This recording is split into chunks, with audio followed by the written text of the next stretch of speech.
श्यामपुर नाम के एक छोटे से गांव में अजय नाम का एक गरीब लड़का रहता था।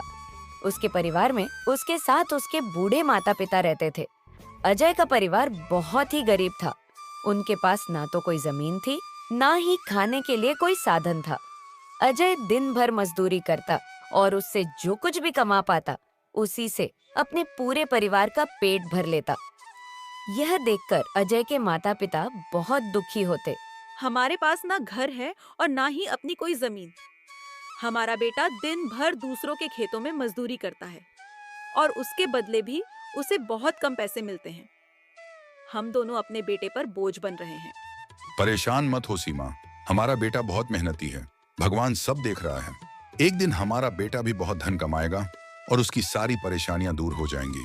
अजय हमेशा सोचता था कि आज भले ही उसकी किस्मत उसका साथ ना दे रही हो, पर उसे यकीन था कि अगर वह मेहनत करता रहेगा तो एक दिन उसका भाग्य भी बदलेगा और उसकी सारी परेशानियां खत्म हो जाएंगी।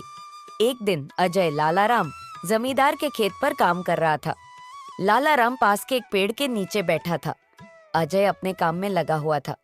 तभी उसने देखा कि लालाराम बहुत ही उदास है और गहरी चिंता में डूबा हुआ है। लालाराम को उदास देख अजय तुरंत लालाराम के पास गया और बोला, क्या हुआ मालिक? आप बहुत उदास लग रहे हैं। मुझे ऐसा लग रहा है जैसे आप किसी गहरी चिंता में हैं। कुछ हुआ है? मुझे बताइए, क्या पता मैं आपकी कोई सहायता कर सकूं। अजय की बात सुनकर लालाराम को गुस्सा आ गया और वह अजय से गुस्से में बोला, अरे तू मेरी क्या सहायता करेगा? तू खुद अपनी सहायता कर सकता है क्या? अगर तू किसी की सहायता करने के काबिल होता तो क्या तुझे 2 वक्त के खाने के लिए आज मेरी जमीन पर काम करने की जरूरत पड़ती? चल यहाँ से जा, अपना काम कर और मुझे परेशान मत कर। सेठ जी, ऐसा नहीं है। ये सब वक्त की बात है। सब किस्मत का खेल है और इंसान को अपनी मेहनत पर विश्वास रखना चाहिए। आज भले ही किस्मत मेरे पक्ष में ना हो, लेकिन अगर मैं ईमानदारी और लगन से मेहनत करता रहूंगा तो किस्मत भी एक दिन मेरी तरफ झुक जाएगी। मेहनत और धैर्य से तकदीर के दरवाजे खुलने में देर हो सकती है, लेकिन मेहनत कभी बेकार नहीं जाती। अजय की बात सुनकर लालाराम बहुत प्रसन्न हुआ। अरे अजय, तेरे विचार तो बहुत अच्छे हैं।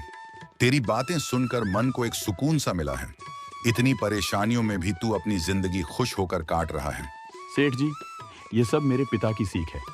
जब भी मैं किसी चीज के लिए अपने पिता से जिद करता था तो मेरे पिता हमेशा मुझे यही समझाते थे, बेटा अजय, हमारे पास इतना धन नहीं है कि मैं तेरी हर इच्छा पूरी कर सकूं, लेकिन एक बात हमेशा याद रखना, जिंदगी भी मौसम की तरह होती है।